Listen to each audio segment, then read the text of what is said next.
بسم اللہ الرحمن الرحیم۔ حضرت حسین کے بعد یزید نے جب بہن زینب کو بھی مارنا چاہا، تاریخ کی وہ سیر دل عورت کی جنہیں زمانہ حضرت زینب کے نام سے جانتا ہے، جب ان کے بھائی حضرت حسن کو اس ظالم دنیا نے زہر دے کر شہید کر دیا تو حضرت زینب پر اس کا ایسا صدمہ لگا کہ ہر وقت آنکھوں سے آنسو جاری رہتے، کیونکہ حضرت زینب نے وہ منظر بھی دیکھا تھا کہ ان کے بھائی حضرت حسن کے جنازے کے وقت بنو امیہ کے لوگ کیسے تلوار لے کر نکل آئے تھے اور کہہ رہے تھے کہ اگر حسن کی قبر حضور صلی اللہ علیہ وسلم کے بغل میں بنائی گئی تو ہم اپنی تلواروں سے خون کی ندیاں بہا دیں گے۔ یہ سن کر چھوٹے بھائی حضرت حسین رضی اللہ عنہ غصے میں آ گئے اور کہنے لگے کہ اے بنو امیہ والو، تم ہوتے کون ہو میرے بھائی حسن کی قبر میرے نانا کے بغل میں بننے سے روکنے والے؟ آج اگر میرے بڑے بھائی کی قبر بنے گی تو میرے نانا ہی کے بغل میں بنے گی، اگر دم ہے تو آ کر میرا مقابلہ کر کے دکھاؤ۔ قریب تھا کہ حضرت حسین اور بنو امیہ کے لوگوں میں ایک جنگ چھڑ جاتی اور مدینہ کی گلیاں پھر سے صحابہ اکرام کے پاکیزہ خون سے رنگ جاتی، لیکن اسی وقت حضرت رضی اللہ عنہ نے آ کر حضرت حسین کو سمجھایا اور کہا کہ اے حسین، کیا تمہیں اپنے بڑے بھائی حسن کی وہ وصیت یاد نہیں جو انہوں نے وفات کے وقت کہی تھی کہ اگر نانا کے بغل میں قبر بنانے پر کچھ لوگ مخالفت کریں تو لڑائی جھگڑا مت کرنا بلکہ مجھے میری امی حضرت فاطمہ کے بغل میں لے جا کر دفن کر دینا۔ یہ سن کر حضرت حسین رضی اللہ عنہ کا غصہ ٹھنڈا پڑ گیا اور کہنے لگے کہ چلو اب میرے بھائی حسن کی قبر میری امی کے بغل میں بناؤ، اور پھر شام ہوتے ہوتے حضرت حسن کو جنت البقیع میں ان کی امی حضرت فاطمہ کے بغل میں دفن کر دیا گیا۔ بڑے بھائی حضرت حسن کی وفات کو ابھی زیادہ دن نہیں گزرے تھے کہ ظالم یزید نے چھوٹے بھائی حضرت حسین رضی اللہ عنہ کو بھی اپنا نشانہ بنا لیا اور پھر کربلا کے میدان میں حضرت حسین رضی اللہ عنہ کو ایسی بے دردی کے ساتھ شہید کیا کہ پوری اسلامی تاریخ میں ایسی شہادت کہیں نہیں ملتی۔ کہ رسول کے اس پیارے نواسے کو پہلے تو کئی دنوں تک پیاسا رکھا گیا، آنکھوں کے سامنے ہی سارے بھائیوں کو اور لڑکوں کو شہید کر دیا گیا، پھر آخر میں حضرت حسین پر بھی ظالم ابن زیاد نے تلوار اٹھا لی۔ سارا لشکر ایک طرف تھا اور حضرت حسین رضی اللہ عنہ اکیلے دوسری طرف تلوار لیے کھڑے تھے۔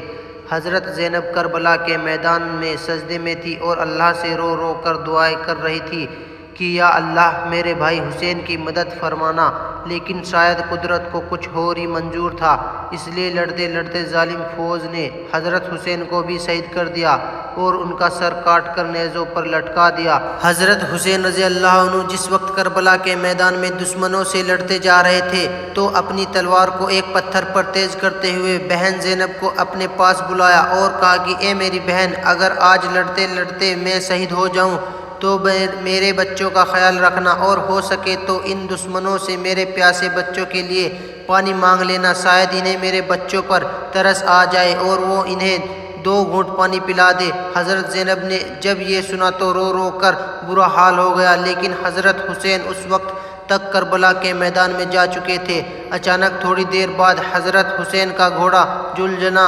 دوڑتا ہوا بہن زینب کے پاس آیا۔ وہ گھوڑا خون میں لت پت تھا، جس کے جسم پر تیر لگے ہوئے تھے، آنکھوں سے آنسو جاری تھے اور وہ ایک خاموش زبان میں بہن زینب سے کچھ کہہ رہا تھا۔ شاید وہ گھوڑا بہن زینب سے کہہ رہا ہوگا کہ اے رسول کے نواسی، کاش کہ آپ کربلا کے میدان میں وہ منظر دیکھ لیتی کہ اس ظالم یزید کی فوج نے تمہارے بھائی حسین کو کیسے تڑپا کر مارا ہے، ان کے ہاتھ پیر کاٹ دیے، ان کا سر دھڑ سے جدا کر دیا اور پھر ان کے پاکیزہ جسم پر گھوڑے دوڑائے۔ حضرت زینب نے جیسے ہی اپنے بھائی حسین کے گھوڑے جلجنا کو تنہا اپنے پاس دوڑتے آتا دیکھا اور اس کے جسم پر لگے تیر اور تلواروں کے نشان دیکھے تو سمجھ گئی کہ باہر کربلا کے میدان میں ان ظالموں نے میرے بھائی حسین کے ساتھ کیا قہر ڈھایا ہے۔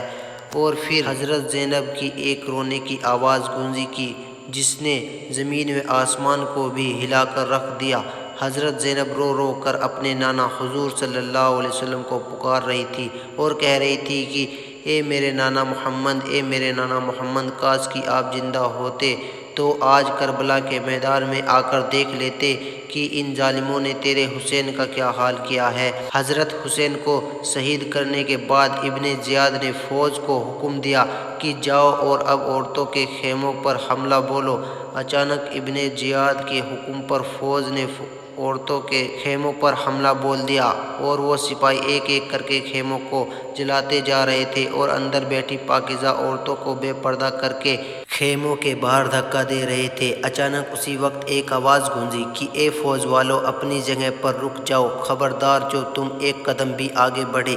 کیا تمہیں نہیں پتا کہ اندر اہل بیت کی عورتیں بیٹھی ہیں؟ دوستو، یہ آواز کربلا کی شیرنی حضرت زینب کی تھی، لیکن اس ظالم فوج نے نبی کی اس نواسی کا بھی احترام نہ کیا اور اندر گھستے چلے گئے۔ حضرت زینب نبی کی وہ نواسی تھی کہ جن کی آواز تک کسی اگر غیر محرم نے نہ سنی تھی، لیکن آج کربلا کے میدان میں یزید کی اس ظالم فوج نے نبی کی اس نواسی کو بھی بے پردہ کر کے مردوں کے سامنے لا کھڑا کیا۔ حضرت زینب جب خیموں سے باہر نکلی اور ہر طرف اپنے گھر والوں کی لاشیں ہی لاشیں دیکھی اور اپنے بھائی حسین کا کٹا سر ابن زیاد کی تلوار میں لٹکا دیکھا تو بے ہوش ہو کر گر پڑی، اور جب ہوش آیا تو پھر ایسے الفاظ میں مرثیہ پڑھا کہ جسے سن کر دشمن بھی رونے لگے۔ حضرت زینب نے روتے ہوئے کربلا کے میدان میں کہا، اے میرے نانا محمد، اے میرے نانا محمد، آ جاؤ، آج کربلا کے میدان میں آ کر دیکھ لو کہ ان لوگوں نے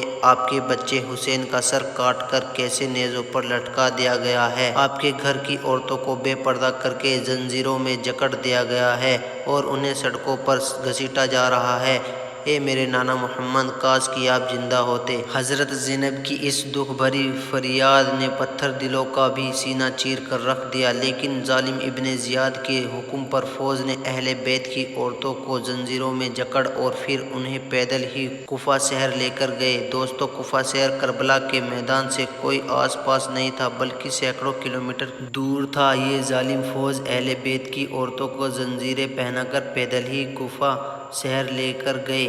ابن زیاد کی نظر جیسے ہی حضرت حسین کے لڑکے حضرت زین العابدین پر پڑی تو حکم دیا کہ اس لڑکے کی بھی گردن کاٹ کر نیزے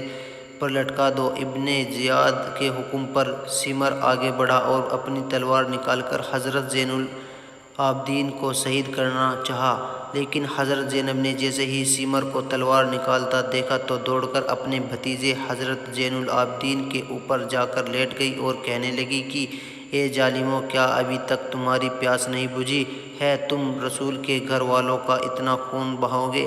سمر نے بہت کوشش کی، لیکن حضرت زینب نے اپنے بھتیجے حضرت زین العابدین کو قتل نہ ہونے دیا اور کہہ دیا کہ اے ظالموں، اگر تم میرے بھتیجے کو قتل کرنا چاہتے ہو تو پہلے میری گردن کاٹو۔ آخر مجبور ہو کر ابن زیاد نے سمر کو روک لیا اور کہا کہ ان سبھی کو کوفہ لے کر چلو۔ تمام اہل بیت کو پیدل ہی بیڑیوں میں جکڑ کر کوفہ لے جایا گیا اور پھر وہاں سے پیدل یزید کے محل دمشق لے جا کر انہیں ظالم یزید کے سامنے پیش کیا گیا۔ یزید نے جب حضرت حسین کے کٹے سر کے ساتھ بیرومتی کرتے ہوئے اپنی چھڑی سے ان کے ہونٹوں پر مارا تو یہ منظر دیکھ ایک بہت بوڑھے صحابی تڑپ اٹھے اور کھڑے ہو کر کہنے لگے کہ اے ظالم یزید، حسین کے ہونٹوں سے اپنی چھڑی ہٹا لو، میں نے ان ہونٹوں پر پیارے نبی حضور صلی اللہ علیہ وسلم کے ہونٹوں کو لگتے دیکھا ہے۔ ان صحابی کی بات سن کر یزید اتنے غصے میں آ گیا کہ کہنے لگا کہ اے بوڑھے دادا، شکر مناؤ کہ تم بوڑھے ہو گئے ہو، ورنہ ابھی اپنی تلوار سے تمہاری گردن اڑا دیتا۔ دمشق پہنچنے کے بعد یزید بھی ان اہل بیت کے ساتھ کچھ برا سلوک کرنا چاہتا تھا، لیکن حضرت زینب کے دل چیر دینے والے خطبوں نے پورے دمشق کو ہلا کر رکھ دیا، اور قریب تھا کہ حضرت زینب کے خطبوں کی وجہ سے یزید کے اپنے لوگ ہی اس کے دشمن بن کر اس ظالم حکومت کا تختہ پلٹ دیتے۔ اس لیے یزید نے ان نازک حالات کو دیکھتے ہوئے تمام اہل بیت کو جلد سے جلد دمشق سے مدینہ روانہ کر دیا، اور اس نے حضرت حسین کا کٹا سر بہن زینب کے ہاتھ میں رکھتے ہوئے کہا کہ آپ لوگ سلامتی کے ساتھ اپنے شہر مدینہ لوٹ جائیں۔ پیارے دوستو، اس کے آگے کا واقعہ انشاءاللہ جلد ہی اپلوڈ کیا جائے گا اور اس میں بتایا جائے گا کہ اس کے بعد حضرت زینب جب اپنے بھائی کا کٹا سر لے کر 16 دن سفر کر کے اپنے شہر مدینہ پہنچی تو سارا راستہ رو رو کر ان کا کیسا برا حال ہو گیا تھا، اور پھر مدینہ پہنچ کر وہ ایسا خاموش تھی کہ سارے مدینہ والے پوچھ پوچھ کر تھکے جا رہے تھے کہ اے زینب ہمیں کچھ تو بتاؤ کہ کربلا کے میدان میں کیا ہوا تھا۔ لیکن حضرت زینب خاموش تھی اور اپنے بھائی حضرت حسین کا کٹا سر لے کر دھیرے دھیرے اپنے نانا حضور صلی اللہ علیہ وسلم کی قبر کی طرف چلتی جا رہی تھی۔ جیسے ہی حضرت زینب اپنے نانا حضور صلی اللہ علیہ وسلم کی قبر پر پہنچتی تو اپنے بھائی حسین کا کٹا سر نانا کے قدموں میں رکھ کر ایسے الفاظ کہے کہ جنہیں سن کر سارے مدینہ والے بلبلا کر رونے لگے۔ حضرت زینب بہت دیر تک اپنے نانا کی قبر پر اپنا سر رکھ کر روتی رہی اور کہتی رہی، اے میرے نانا محمد، کاش کہ آپ زندہ ہوتے۔ پیارے دوستو، اس کے آگے کا واقعہ انشاءاللہ اگلی ویڈیو میں بہت تفصیل سے بیان کیا جائے گا۔